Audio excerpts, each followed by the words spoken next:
By the time I woke up, all I could smell was her perfume and my own mistake. Cabo Verde was supposed to be a break, a getaway from deadlines, meetings, the hum of too many voices in one boardroom. I'd booked the villa just a few feet away from the beach, where the Atlantic kissed the sand like it had all the time in the world. The air was thick, with salt and sun, and the people moved like the hours didn't matter. She found me, or maybe I found her, at a beachside restaurant in Santa Maria. I was halfway through a plate of grogue and sipping local grogue when she sat down 2 stools over, flashing a smile so rich and easy it made the sky feel brighter. "Tourist?" she asked, the accent like caramel in warm water. I nodded. "Dead giveaway?" "You smell like sunscreen and lost thought," she said. Her name was Luana. She was from São Vicente, but said she'd been in Sal for a few years. Her skin was the kind of warm brown that turned golden in the sun. Her hair curled tight and free, tumbling down to her shoulders like she didn't care if it ever behaved. We talked about everything and nothing. Music, food, books we hadn't finished. And by the end of the afternoon, I'd barely touched my drink. She gave me her number, no pressure, no promises, just a smile and a "text me later if you feel like talking when the sun goes down." I did. Day 3. Our messages started slow. A photo of the sunset, a joke about a terrible beach band. Then the conversations got longer, flirtier. She sent me a selfie, lounging on a towel in a yellow bikini that barely held her curves, her skin glowing. "Still thinking about you," she wrote. Shit, I invited her to dinner. We went to a cliffside restaurant that looked over the ocean. I wore my best linen shirt. She showed up in a rust-colored dress that clung to her hips and left one of her shoulders bare, smooth and glistening. Her laugh melted into the music. We had wine, grilled octopus, something sweet with mango I barely tasted. She leaned in close after dessert, her thigh brushing mine, her hand warm on my wrist.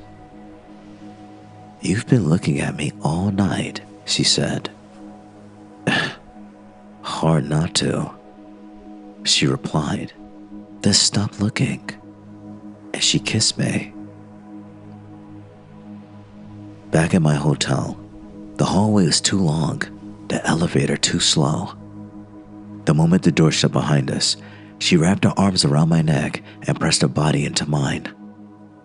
Her scent was something tropical, coconut, maybe jasmine, and it filled my head as I lifted her onto the bed. Her dress slid off her shoulders like it had been waiting to fall. She wasn't wearing anything beneath it. Her body was a work of art, soft in all the right places, her curves full and inviting, skin like silk under my hands. She straddled me, her breast heavy, swaying slightly as she leaned down to kiss me. Her areolas were a deep brown, contrasting beautifully against the lighter tones of her skin.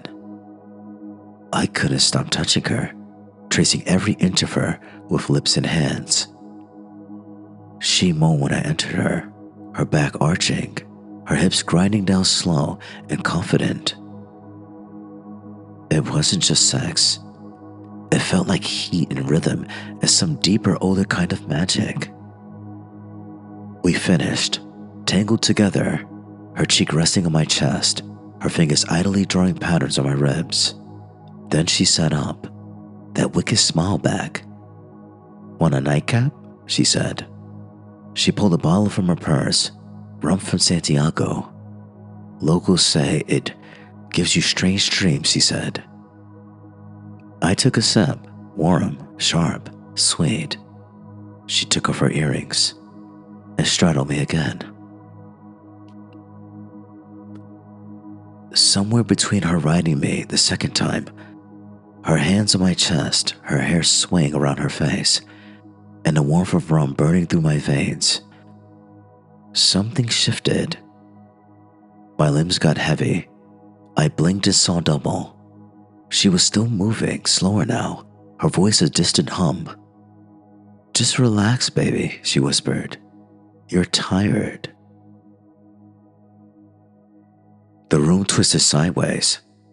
My last image was her silhouette above me, the way the moonlight touched her cheekbone. Then all of a sudden, everything went black.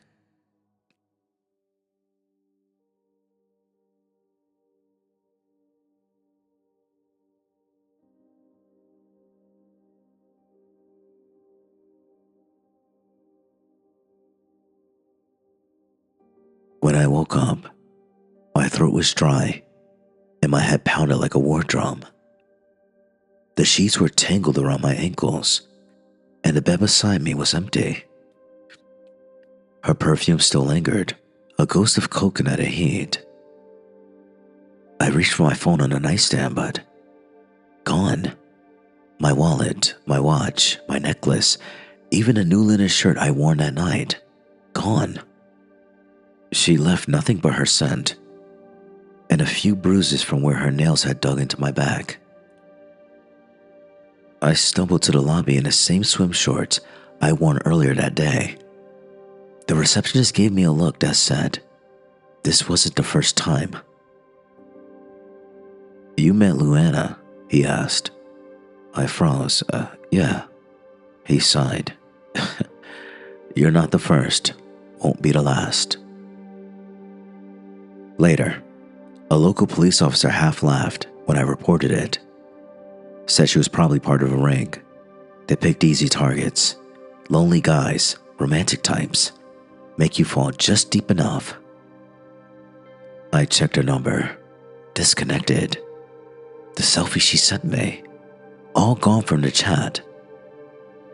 The woman I touched, laughed with, tasted. Maybe she was Luana. Maybe that wasn't her name at all. But the look in her eyes that night, it had felt real. And maybe that was the cruelest part.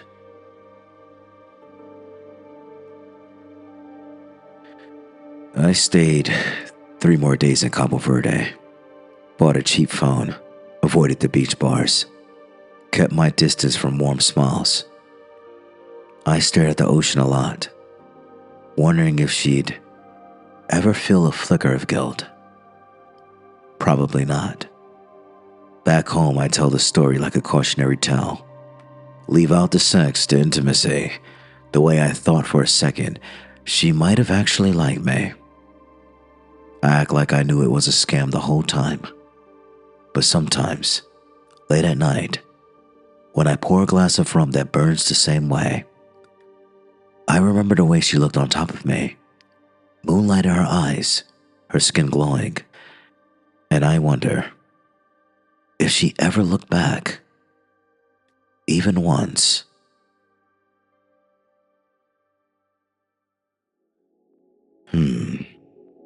You've just tasted a drop of the dark. Ready for more?